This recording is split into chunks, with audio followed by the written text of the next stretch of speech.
Yo, what's up? Lovely, wonderful Earthlings.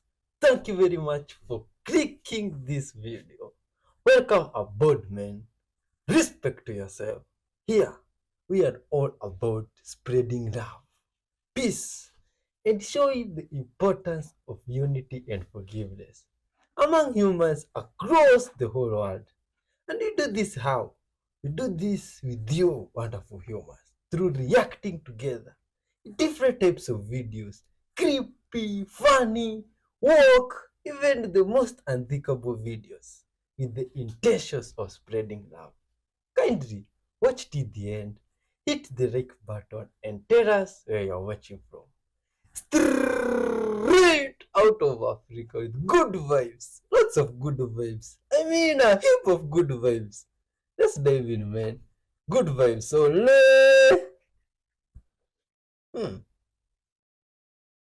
the most dangerous book in history. Haha. Oh, this is a dangerous beginning.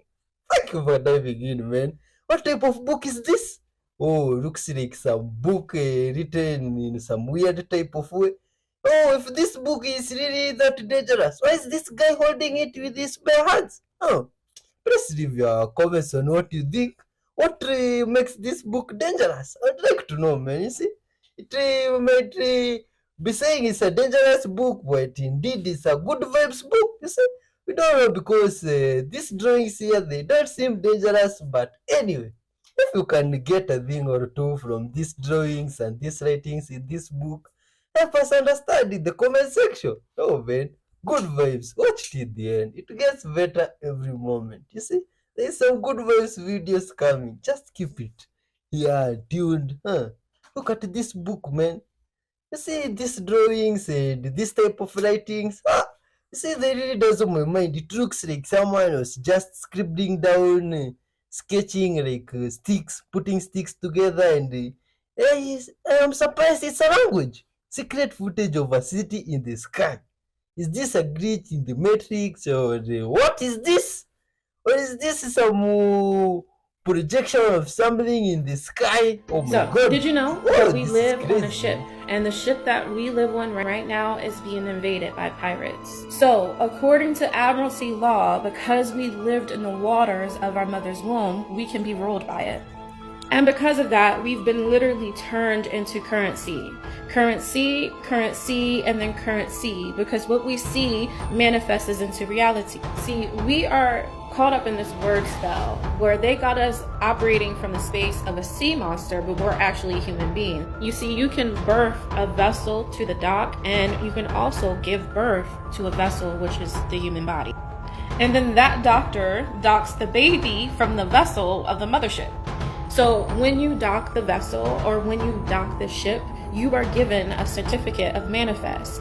And when that baby is birthed into this world, or this vessel enters into the world around us, you are given a birth certificate.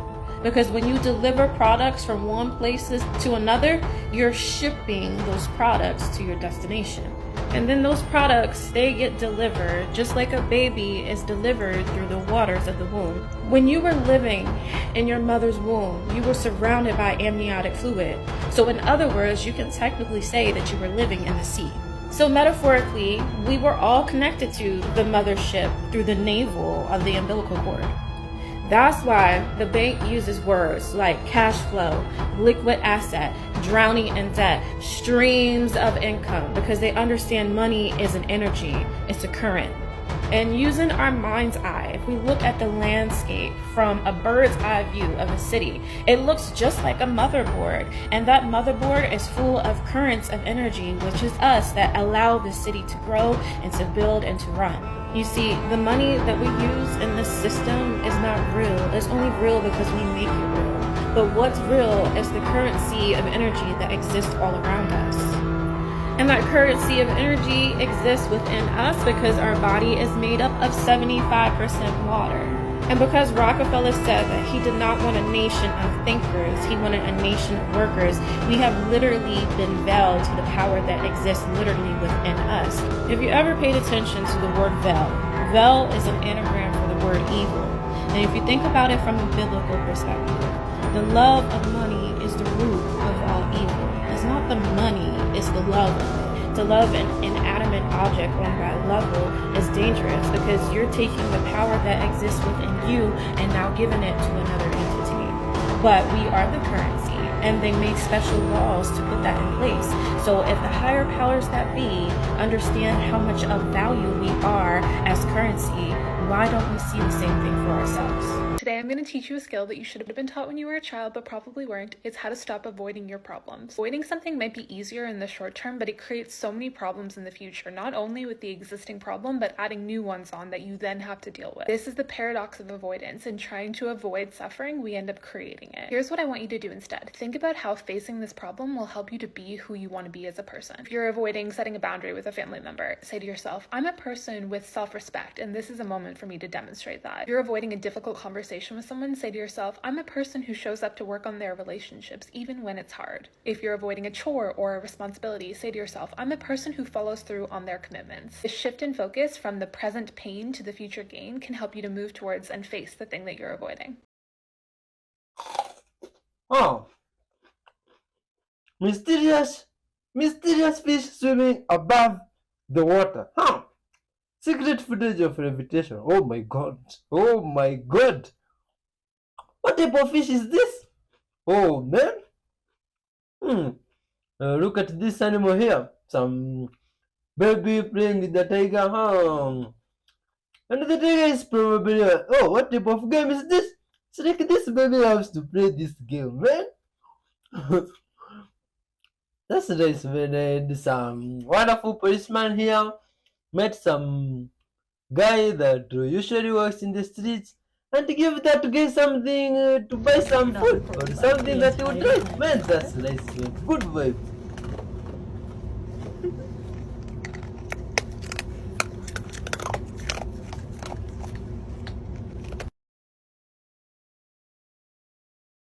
Oh my god, what is this? Looks like is this a crocodile, a stone that, oh my god, a stone that was made to look like some crocodile? Or is this some crocodile that was petrified or something like that? Oh my god, this is interesting. Oh, this is magnetism. This is nice, man. You see, humans are very creative and wonderful. Full of good vibes. Oh. This guy is showing us how to make some small windmill. Is this some windmill? Oh, windmill. Yeah, it's a windmill. I think it's a windmill. Showing us how to make some windmill using a coil of wire. And a bottle and some other stuff that are easy to get. And a magnet. This is nice, man. You see, humans are just incredibly awesome. Just like yourself too. For even clicking, watching after this one, even for hitting the like button. You see, you're a wonderful creature, man. Big up to yourself. Much love. Good vibes to you, man. Oh, this is nice. But now, how can you use this theory in a big windmill, something like that? Because this could be really interesting. Man, this is nice. Oh my god, this is something that I can try. And now what is this? What is this that this guy has made? Oh, what is this? What is this now? Yeah. Oh my god. Look at this. This is incredible. Oh, this is something that rotates itself like some motor mechanism or something like that. Oh, man, how come someone never thought of things like this? Oh, that's why we have these videos here, to see how humans live and think in different parts of the world. Because this is some creativity that is really interesting and fascinating. And it looks like something that I would like to give a test. You see? Just to be happy. You know, these small achievements in life make you feel good and it's just nice, man. That's what we are saying. From wherever you are, you see, send love every day. Do some good gesture. That way you realize you are feeling good eventually, even if you might be having problems in this life, monetary problems and material problems. You just find yourself feeling good because of doing good. Good will come to you eventually. Good vibes to you, man. Much love. You see that person that is there that you usually see and you feel like you can help in some way, just help them, you see, without expecting anything in return. And God will bless you as the universe. Oh, look at this game. This is a wonderful game, man. Oh, this is a wonderful game. Aja, what is this that is tied to this thing on the other side? Why does this thing is this a bamboo or some sugarcane? But this stick that is tied to this thing looks like a bamboo. But it also looks like some sugarcane in some way. Oh, that's why I saw some guys in the comment section the other day wondering why I was eating some bamboo stick. And I was surprised if guys from other places eat bamboo stick. You see? Because that was not it. That was a sugarcane. It's very sweet, by the way. We should try it sometime. Oh, this is interesting. This game is nice, man. Huge glitch in the matrix caught on camera. Oh my god. Is this a portal into another dimension or something like that? Oh my god. Or is this some big drone with some This is why you should shape? always be What is careful that? before eating fresh tuna. Now, I'm not a tuna professional, but that meat doesn't look good. But if you're insistent on eating it, you should cook it perfectly or freeze it at recommended temperatures for 7 days before consumption.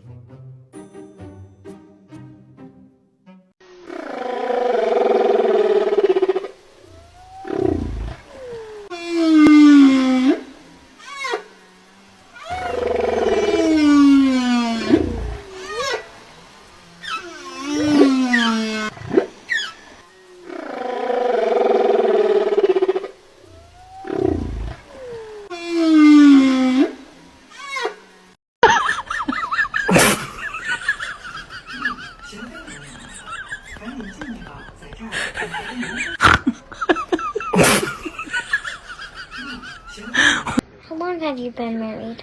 4 years. But I'm 6.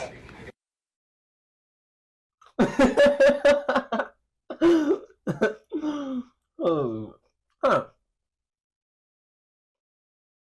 what is this guy trying to make? See, let's see. Looks like definitely some good vibes stuff that this guy want to make here. Let's see what he's up to. What do you think he wants to make? Some battery or something like that? Maybe. Let's see what he's making. But I have some feeling that this might be some battery. You see? Please leave your thoughts on this before we reach there where this guy want to show. You see? Please leave your thoughts. What do you think this might be? Is that some graphite? They have put some graphite there. And what is that now? Oh, that is something that now I don't know. Is that some wax or something like that? Oh my god, what is that? What is this guy doing? Oh my god, this is crazy. Whoa. This guy was making a barrel. Oh, that's That he interesting. was man. misunderstood Oh in my his god. day. Very and- much so. and- Still misunderstood to And this the day. Bible, I'm thinking, isn't an accurate translation of what he was trying to Not teach always, us and tell no. us. Much of what, in that sense, that individual was teaching is very similar to what you are now understanding in what you call your metaphysical age. The idea is that simply people back then couldn't understand it. But to put it in a more fundamental sense, Yeshua, or as you say, Jesus, really did not intend in any way, shape, or form to create followers. Intended to create leaders, equals. Did not intend to create Christians per se, intended to let you all know you are Christ's. That's the greatest misunderstanding of the information. So much of what you're understanding today is the idea that that individual was teaching, even down to the concept of how powerfully your beliefs create your reality, yes? Because did not, in that sense, at least to some degree, the Bible quote him as saying, it is your belief, it is your faith that has made the difference? Yes?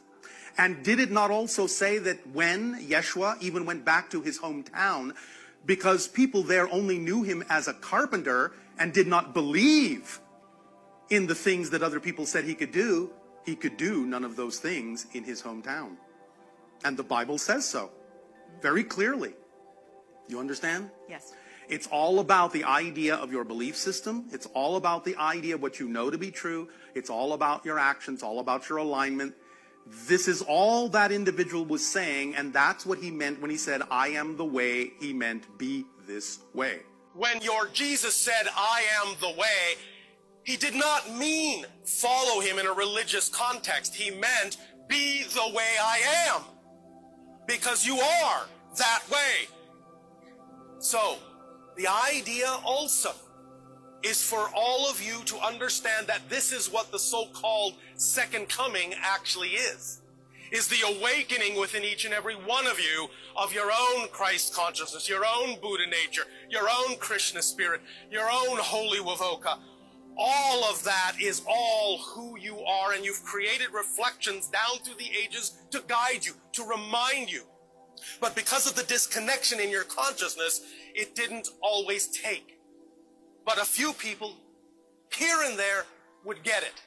Until such time as now you have arrived at a place where you finally are beginning to understand what was said by all those reflections over the course of your so-called history.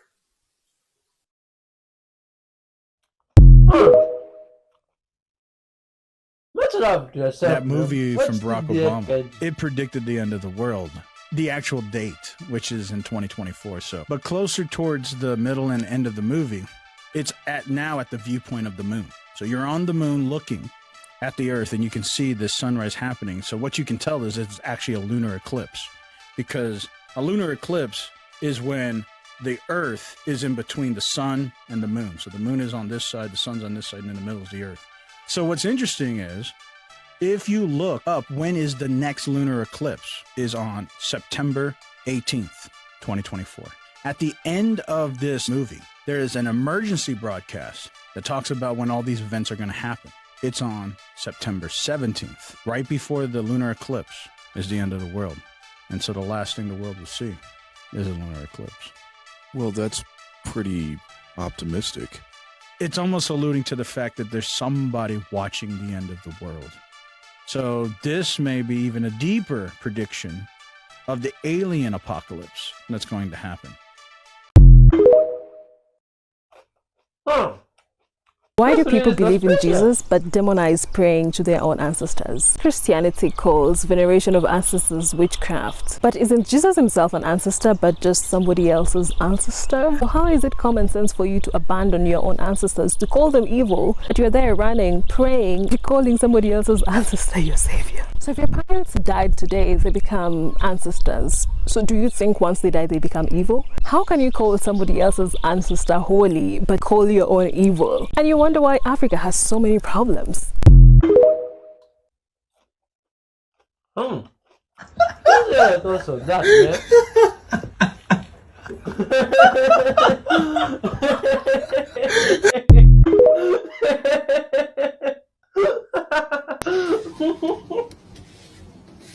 Wow.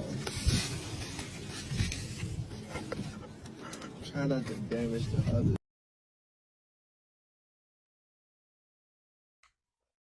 Man, that cat was funny, man. Oh, what was that?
Oh man, that's wonderful, man. That's nice. Good vibes. What they're saying is right. This is a 21 trillion year old holograph.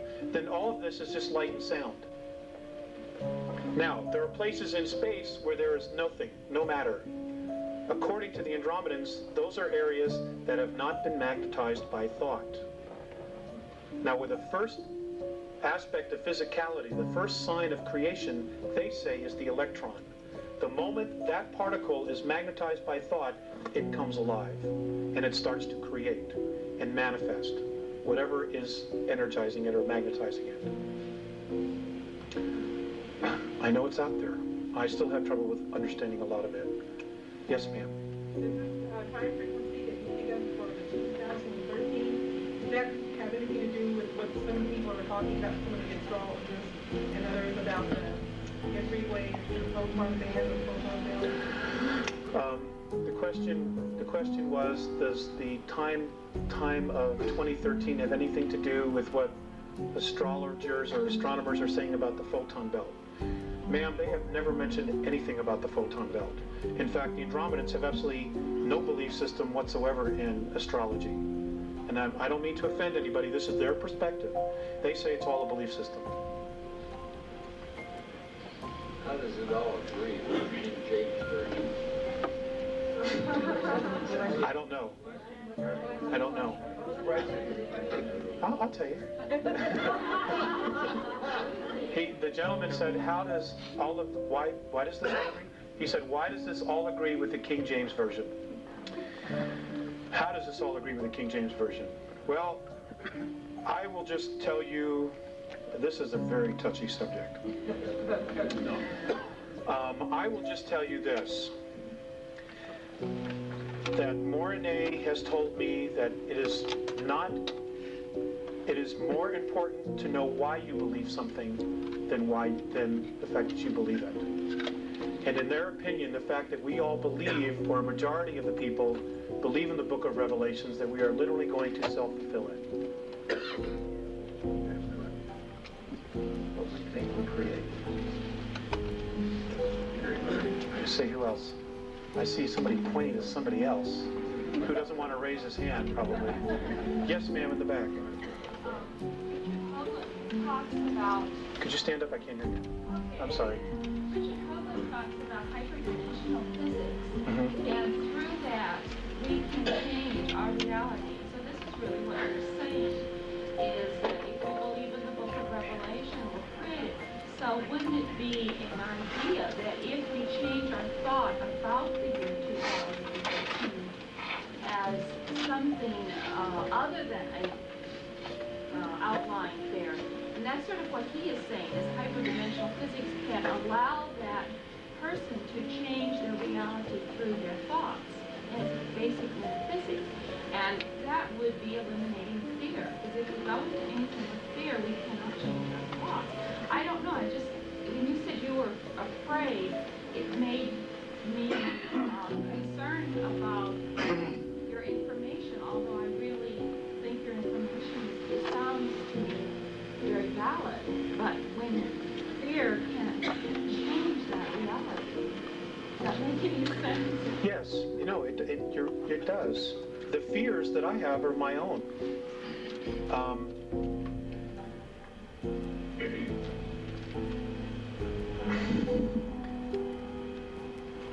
How do I put this? I have a lot of years invested as a child and as a young adult in Christianity. I have been made aware of the fact that there's no net underneath me. No net at all.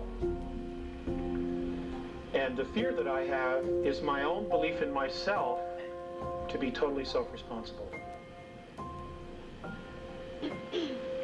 I can admit that. So that's the fear.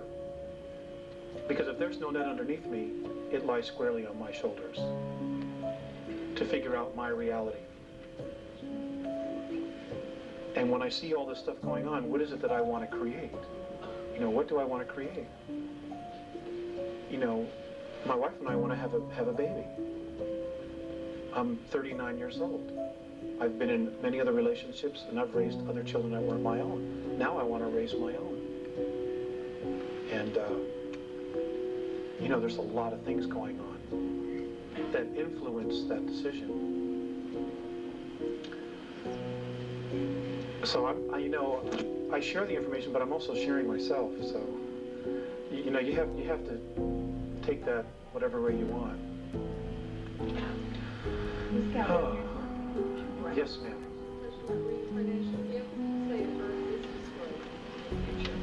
Where are the souls going to be incarnate? Are we going to other planets? Where they have similar life forms? You're supposed to go into what's the theory? Okay. The question was about reincarnation. If the Earth is destroyed in the future, where will all these souls go to continue to reincarnate? That's a great question. I will share with you a couple things about that. Their theory, the Andromedan theory on that is this.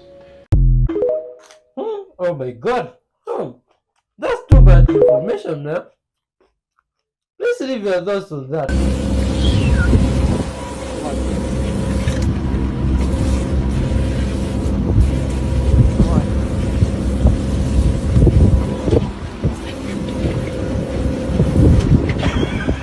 Jesus! Man,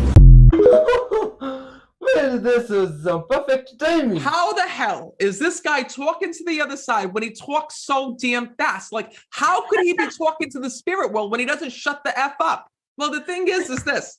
The souls don't talk to me like this. They don't say, oh, Matt, I'm this person's mother. Tell them I'm okay. Matt, I'm this person's father. And by the way, can you let her know her grandfather's here? And we used to have the boat host. No. What it is quick bits of information. So if spirit talked to me the way that me and you are talking right now, it would take forever for them to describe what the hell was happening. So my first question for you is, and it may be hard to pinpoint one thing, but what is the most profound piece of wisdom that you have ever received from spirit? So what they tell me all the time is don't wait till you're dead.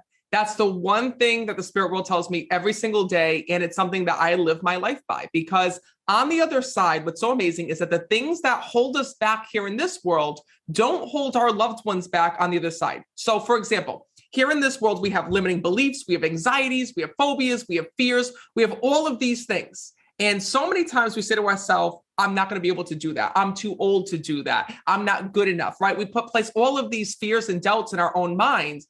And it stops us from living our best life. It stops us from achieving milestones, and it stops us from achieving our dreams. But what I've learned is that on the other side, the spirits do magnificent things. They realize their God-given gifts that maybe they didn't realize here in this world. And they also realize how their life could have been different if they didn't focus on the negative, if they didn't focus on so much time stressing, being worried, placing those self-doubts on themselves, because in heaven it doesn't exist.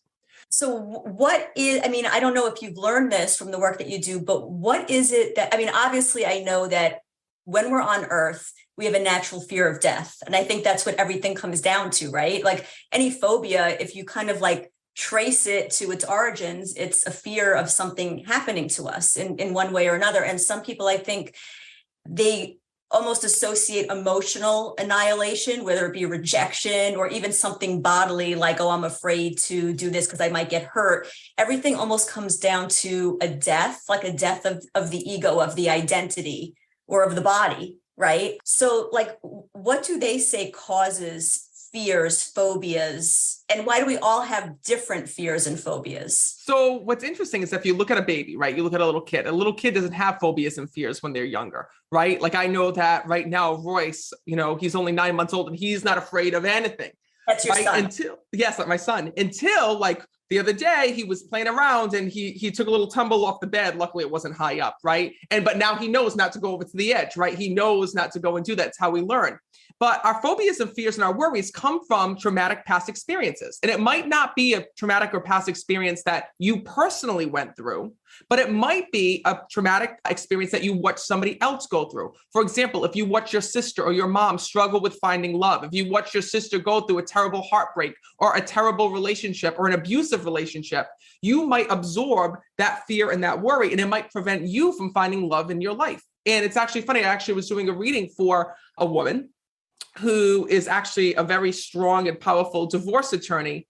And, she said to me, I don't believe in love anymore. And the reason why she didn't believe in love anymore wasn't because she went through anything bad in her life. She didn't have any past experiences, but through her client, she was also very sensitive, and to watch the people, fight through divorces, go through separation of children, go through all of those things, it left an impression on her. It left energy with her. And because of that, it caused her this fear of, oh my God, I don't want to get married. I don't want to be in a relationship because look at all the things that could go wrong. Right.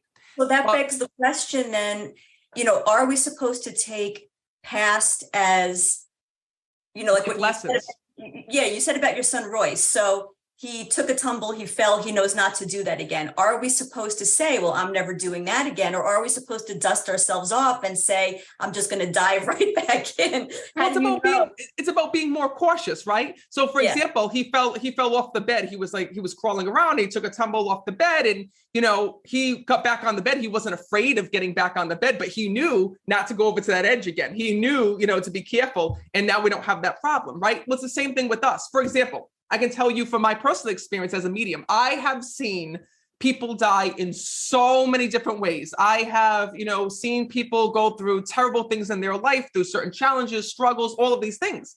And, in the beginning, it used to sit with me. In the beginning, I used to be like so nervous and so fearful. Oh, I can't do this because this happened with one of my clients, or, oh, I can't trust this person because this happened with this person that I was reading for, right? And then I talked to the spirit world about this because I used to get very anxious and worried. And what the spirits told me is that we all have our own destiny, right? We all have our own life that we're meant to go through, and that these are all life lessons. We all learn. And that's exactly what the spirits do.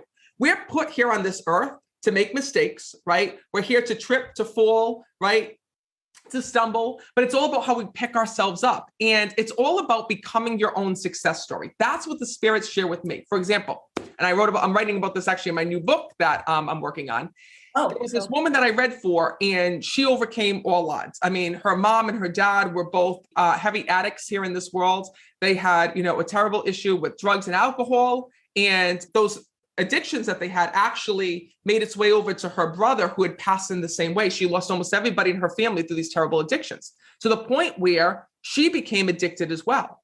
But after losing all these people, she realized that she had two choices. She could either succumb to that same fate, or she could do something about it. So she said, you know what, I'm going to pick myself up. I'm going to go and I'm going to make myself better. And she did. And what was amazing is that to this day, not only is she clean and sober, but she's helping, adolescents, and she's talking to the youths, and she's going to schools, and she's doing all these amazing things, helping other people not get into the same predicament as her family, and showing people that you have your own path. Don't let someone else's karma or what someone else's challenge become yours. You can make your own decisions in life. And I think that's what Spirit's trying to show us. And is it kind of like destiny versus free will? I always look at it as your destiny are the cards that you're dealt, and your free will is how you play your hand. Absolutely. I think it's a great way to talk about it. And I think that another way to describe it is this, right? What I know is that we are all born here in this world with certain talents, skills, and abilities, and certain things that are meant for us. The spirit world explains to me that we all have certain gifts, right? And there's all certain things, certain presents, right, that we're meant to have here in this world. For example, your soulmate is a gift, right? Your children are a gift from God. Like all these different things that you're meant to have, right, are meant for you. But let's say that you could have 3 children, right? You might choose only to have 2. You might choose only to have 1. At the end of the day, you're making your own decisions. And what I've also learned from spirits, we're not born here alone. We're born with an angel. We're born with a spirit guide. We're born with souls that watch over us. And what I've learned is that your spirit guide works with you every day, but your spirit guide is not there to stop you from making mistakes. Your spirit guide is responsible for you to meet your soulmate, for you to, meet certain people that are going to be influential in your life, both good and bad, right? But at the end of the day, you make your own decisions. Your spirit guide could introduce you to your soulmate, meaning that you can cross paths with your soulmate. And you might say, you know what? As much as this guy or this girl is really great, I'm not ready for that right now. Instead, I want to focus on work, or I want to focus on, my family, or I want to focus on other things. And that's one of the things I think that people don't understand, is that sometimes there's opportunities that come from us, but we turn them down without realizing it, or without knowing what we're doing. Okay. And so I have an interesting question for you. Do you, as a psychic medium, have the ability to, I don't know how to explain this, to tap into your baby son's spirit guide, or his soul mission, or maybe what his kind of blueprint is before he incarnated into this world? Do you have that ability, or is it like it's too close to home, so you're blocked from seeing anything? So I'm going to be honest with you. I don't have all the answers. I don't know everything there is to know about death and dying because I've never died, right? I'll only know until I get to the other side. But through the readings that I do and through the souls that I communicate with, I'm able to piece things together, right? And I'm able to get little glimpses into heaven, and I start to pick up information here and there. Being a medium is like learning a new language. But what I will tell you is this, is that we don't know our life mission and what our gifts are, right? Until we actually transition on and go to the other side. That's when everything's, placed and put in front of us. So what do I mean by that is this. All of our journey here in life is all about discovering ourselves, discovering our true self, discovering our potential, discovering our gifts, all of those things. I think I know what my life mission is, right? I'm pretty sure my life mission is, and the reason my life purpose is being a psychic medium, helping people connect with their loved ones and showing people that there's more to life. But I won't truly know that until I die. When we pass on is when our whole life is shown in front of us and we're like, okay, this is why we were put here on this earth. And this is why, this happened. Oh man, how do you think you were put on this earth? Doing this is actually very smart. If this is your first time seeing this, then you're probably very confused, but trust me, I've got all the answers here. In the clip that you guys just watched, we can see this guy right here holding a bird known as a cormorant and feeding it a fish. He then tosses this bird out, grabs another one, and repeats the process over and over again. Now, in order to understand what's going on here, you first have to notice that these cormorants have little leashes tied around their feet. This is to keep them fastened to the boat. The second thing you need to notice is this piece of wire around the cormorant's neck known as a neck snare. And the third and final thing you need to understand to put the pieces of this puzzle together is that cormorants consume fish and they dive underwater to do so. Put all of these together and you have a very unique way of fishing, known as yukai. Cormorants are attached to the side of the boat, the fisherman goes down a channel of water, the cormorants dive down and capture the fish, and this neck snare prevents them from swallowing large fish. The fisherman then keeps the large fish and the cormorant eats the small ones. Both parties involved in this practice benefit, the cormorants get to eat and the humans get to eat as well. Oh, that's an interesting relationship.